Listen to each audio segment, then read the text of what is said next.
Hello, today in my storytelling playlist, I'm going to talk about fear and starting something new.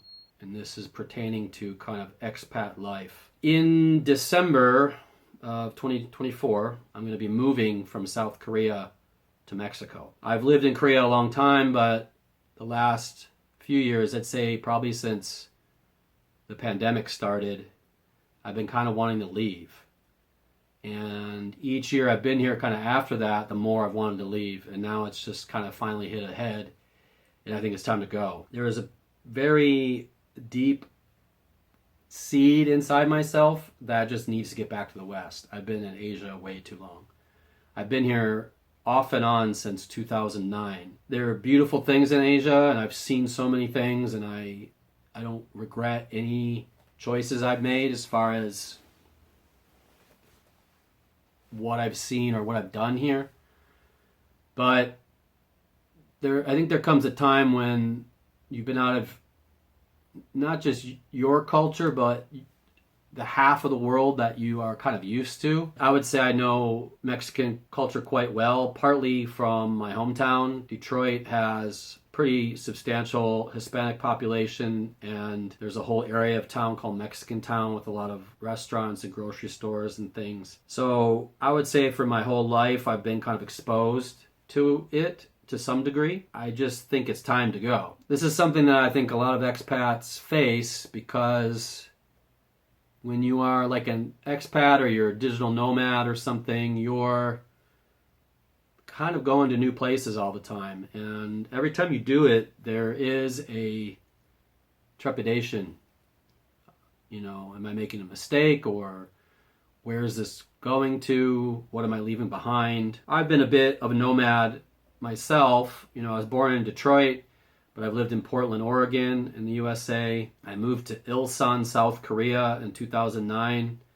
Then I lived in Seoul for a little while, for about a year. Then I lived in Daejeon, South Korea. I also did a little less than a year in Chiang Mai, Thailand, and a full year in Da Nang, Vietnam. So I have lived in other countries other than Korea, but yeah, I mean, this isn't my first rodeo as far as moving to a new place.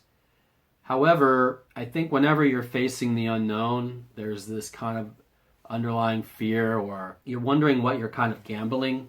Because when you're in a place for a long time, you kind of you gain friends for one thing, and you do gain a bit of security. And when you want to move to a new place, you're kind of throwing that all away and you're starting over to some degree. And if it's a different culture on top of it, there are all kinds of factors involved with that. Like, what will it be like when I get there? Will I make new friends? Am I going to struggle when I'm trying to adapt to this new culture? You know, a lot of people talk about culture shock. I definitely think it's real. I've experienced it. And I've also experienced reverse culture shock. I think they're both very tangible things that can affect your health as well as your mental health.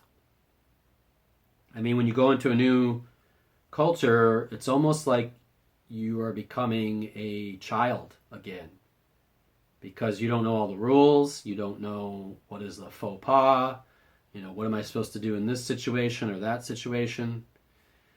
There are always going to be language issues. Even if you're learning the language, you're never going to be as proficient as a native. And until you're even basic proficient, you're going to struggle, and you're limited in what you can express. So you're doing a lot of pointing and, you know, things like that. A lot of miming to try to get your point across often. There's also the thing of, will I be accepted where I go? In some ways, Korea has accepted me, but in other ways, it never has in the whole time I've been here.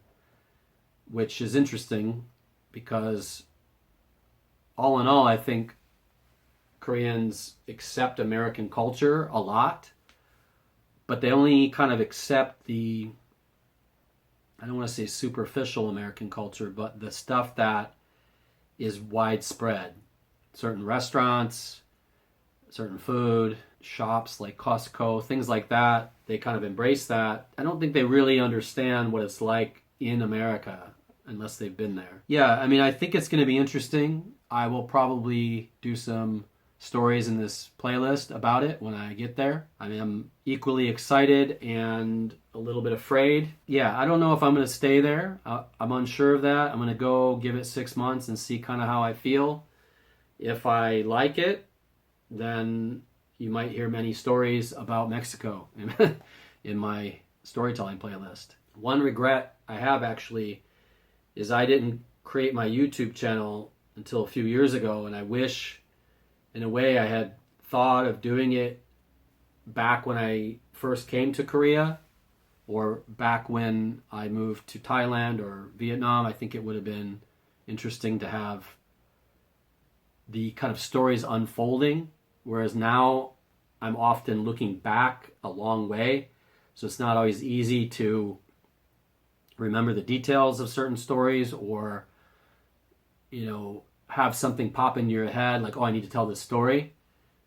I think a lot of expat stories come about through happenstance, like when you're in a conversation with someone and you're like, oh yeah, there was this time this happened.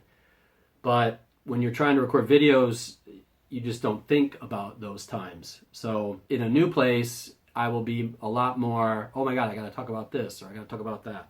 So there probably will be a lot of videos about that to come.